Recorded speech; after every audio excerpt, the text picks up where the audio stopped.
My name is Daniel Carter. Today I want to tell you my story about what happens when respect in a family breaks beyond repair. Before we begin, please subscribe to the channel and comment below. Where are you watching from? You're nothing but a disappointment, Daniel. My daughter should have chosen better.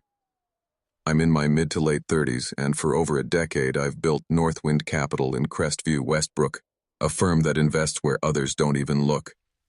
I work through shell corporations, layered trusts, and holding companies so deep in paperwork that even top attorneys would need months to trace them back to me. I prefer it that way, clean, unseen, in control.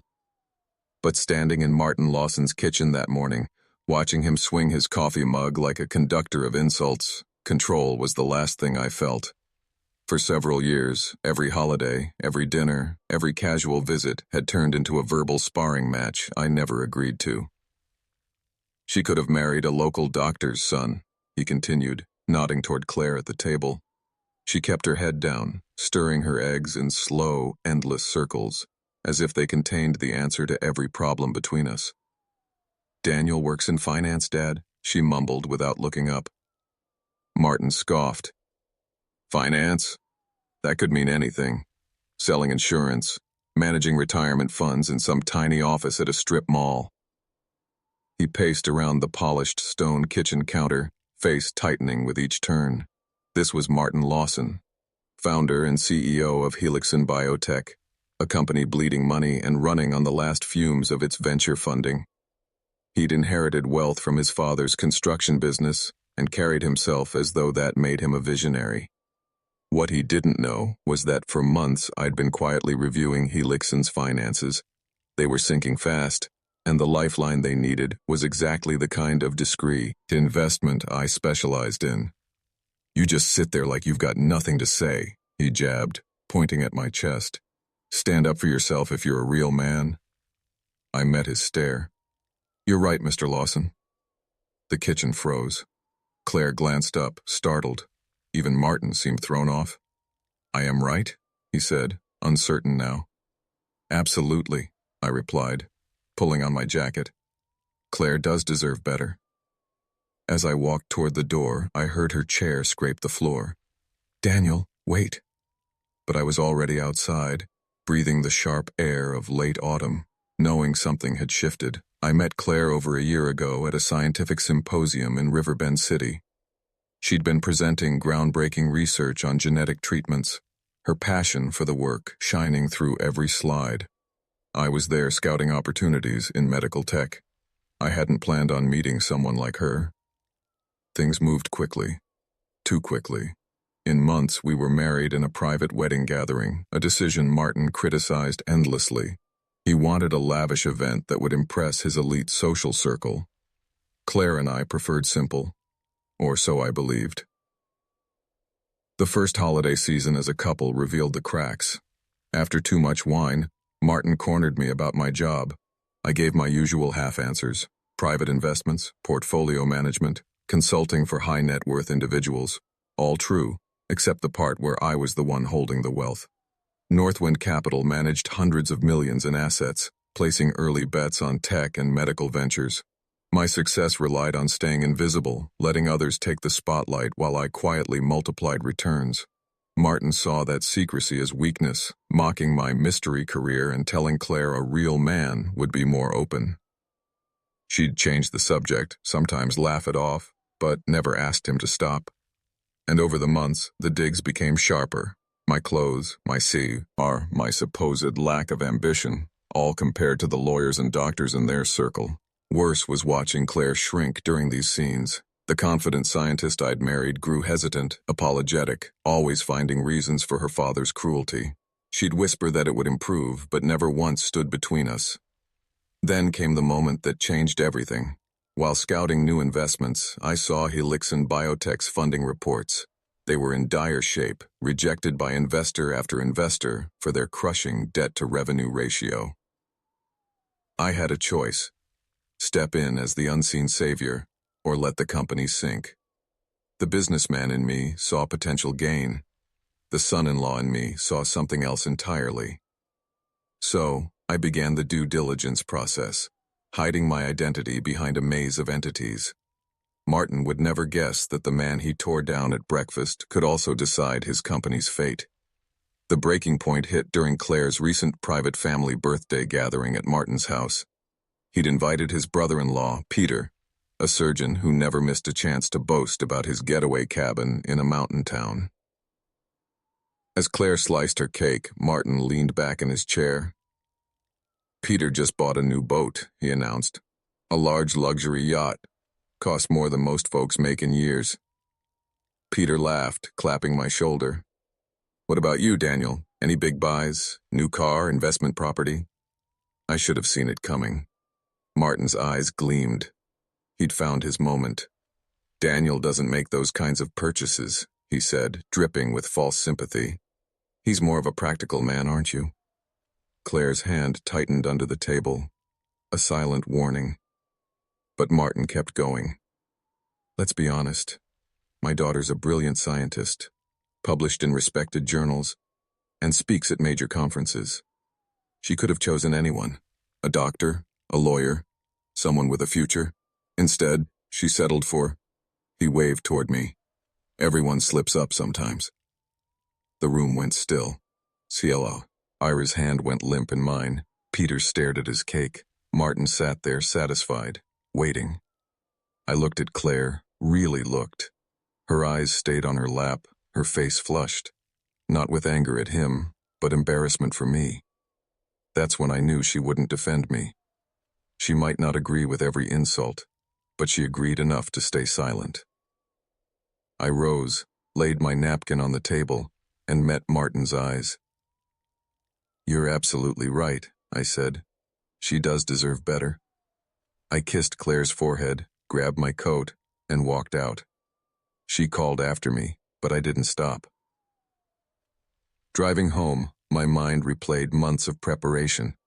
I had a multi-million-dollar funding package ready for Helix and Biotech, the kind that could secure Martin's retirement. All it needed was my signature. I pulled into my driveway and sat for 10 minutes before deciding. I wouldn't sign. In fact, I'd do something far more satisfying. Let Martin Lawson feel what it's like to need someone he considers beneath him. The next morning, I called my lawyer, Victor Hale, and asked him to prepare 3 documents: a formal withdrawal of investment interest, a termination of the pending funding agreement, and a confidentiality release so I could reveal my identity as the investor. "Are you sure, Daniel?" Victor asked. "The fundamentals are sound despite the family issues." "Walking away can be the smartest move," I said. By noon, everything was ready. Victor would deliver the withdrawal notice to Helixson at exactly 10 o'clock a.m. the next day, giving Martin a full day to panic. That evening, Claire came home around 8. She'd been staying with her sister since dinner. Her eyes were red. "We need to talk," she said, sitting across from me. "Okay." "My dad called. He thinks he went too far. He wants to apologize. Maybe dinner this weekend, just us 3, start over." She thought this was about hurt pride. She had no idea. Her father had just insulted the one person who could save his company. "Claire, how long have you been ashamed of me?" She blinked. "I'm not ashamed." "You've never once told him to stop. Not once in several years." "He doesn't mean it. He's protective. He called me nothing but a disappointment in front of your family. You said nothing." Tears filled her eyes. "I didn't know what to say. He gets so angry when confronted. So you chose his comfort over my dignity. That's not fair." But it was fair, and she knew it. "I love you," she whispered. "I know, but love isn't enough if you won't fight for it." She left an hour later. Even if we stayed married, I knew part of her would always see me through Martin's eyes. The next morning, I was in my office early. At exactly 10 a.m., I called Victor to confirm the withdrawal notice had been delivered to Helixson. 20 minutes later, my phone rang. "Daniel." Claire's voice shook. "Something's happened," Claire said, her voice trembling. "Dad's company just lost their major investor, a multi-million-dollar deal. He's falling apart. I'm sorry to hear that." I replied evenly. The lawyers won't say who pulled out. They claim it was an anonymous investment group, but now they're hinting at a breach of confidentiality. He's talking about bankruptcy. I stayed quiet, listening to her shaky breathing. Daniel, you work in finance. Could you ask around, see if anyone knows this group? The irony was almost perfect. She was asking me to find the investor who could save Martin without realizing she was talking to him. I'll see what I can do, I said. After hanging up, I drafted 2 scheduled text messages, one for Claire, one for Martin, both set to go out at exactly 10 o'clock a.m. the next day, along with a third from Victor Hale. By tomorrow afternoon, they'd both know exactly who they had been dealing with. That evening, I went through Helixson Biotech's files again. Everything confirmed what I already suspected. The company had been hagging money for months. Ever since a failed Neurozyme launch, Martin had pushed through against his own scientists' warnings. The disaster cost Helixson partnerships with 2 major pharmaceutical firms and several million in development costs. Instead of owning his mistake, Martin blamed the research team, fired 3 senior scientists, and went hunting for a bailout. Claire had been one of those who spoke against the launch. She'd written a detailed memo explaining why the product wasn't ready, but Martin dismissed her concerns as academic caution. When the launch failed exactly as she predicted, he made her work life unbearable until she quit for a smaller firm. She'd told me it was just a difference of opinion, never revealing how severe it was. I decided to call her former colleague, Dr. Marissa Cole, who had also left Helixson. We'd met at several industry events, and I knew she spoke frankly about the biotech world. Marissa, it's Daniel Carter, Claire's husband. Do you mind if I speak candidly? Not at all. How's Claire? She's fine. I'm calling because I'm reviewing Helixson for a potential investment and want your perspective. A pause, then. Daniel, Martin Lawson is a disaster. Brilliant scientists, solid research base. But he runs the place on ego, not data. The Neurozyme launch proved it. We had half a year of results showing it wasn't stable for trials. Claire wrote a 20-page analysis on why it would fail. He ignored it, pushed forward, and lost millions when the regulatory agency rejected it. And Claire? I asked. He blamed her, said she was negative and uncommitted, and made the environment toxic until she left. It broke my heart. She's one of the best researchers I've worked with. After I hung up, I sat in my office until nearly midnight. Martin hadn't just insulted me over dinners. He'd destroyed his daughter's career because she dared to challenge him. This investment wouldn't just save his company. It would reinforce his belief that he was always right, and it would spare Claire from having to choose between us. But now, she would have to choose. And I suspected I knew the answer. The next morning, I reviewed the withdrawal paperwork one last time. At 9:45, I called Claire. Daniel, is something wrong? I need to tell you something, but I want you sitting down. You're scaring me. I'm the anonymous investor who pulled out of Helixson Biotech. Silence. Long, heavy silence. What? My firm, Northwind Capital, was prepared to invest a multi-million-dollar package in your father's company. I withdrew yesterday. That's impossible. You work in portfolio management. You don't have that kind of money. Claire, I own Northwind Capital. We manage hundreds of millions in assets. I've been the investor your father's been chasing for months. Her breathing quickened. This is some kind of joke. Check your phone. You'll get a text in 12 minutes, I told Claire. So will your father. It'll confirm everything I've said. This doesn't make sense, Daniel. If you have that kind of money, why keep it from me? Because you didn't need to know, and because I wanted to see how your family would treat someone they thought was beneath them. So this was a test? No, it was going to be an investment, until your father called me nothing but a disappointment in front of everyone and you stayed silent. She began to cry. I should have defended you. But this is his life, his company. You can't ruin it because your feelings are hurt. This isn't about feelings, it's about respect and consequences. Please don't do this. I'll talk to him. I'll get him to apologize. It's too late for apologies. At exactly 10 o'clock a.m., my phone buzzed. The scheduled messages had been sent. Claire's phone chimed too. She stared at it. Oh my God. Daniel, please. I'm begging you, don't destroy him. I'm not destroying him. I'm letting him face the results of his own choices. This is cruel. What's cruel is watching your husband be torn down for years while you say nothing. She hung up. 5 minutes later, the phone rang again. Martin's voice exploded through the line. You think this is funny? You think you can kill my company over some insults? Mr. Lawson, I think you've misunderstood. I've misunderstood nothing. Claire told me you're the investor who pulled out. That's correct. 23 people work for me. You're willing to let them all go because I said some things you didn't like? No, I'm letting your company succeed or fail on its own merit, without my money. We had a deal. We had a preliminary agreement. I chose not to sign. No laws broken, no contracts violated. He was silent for a beat. When he spoke again, his voice was smaller.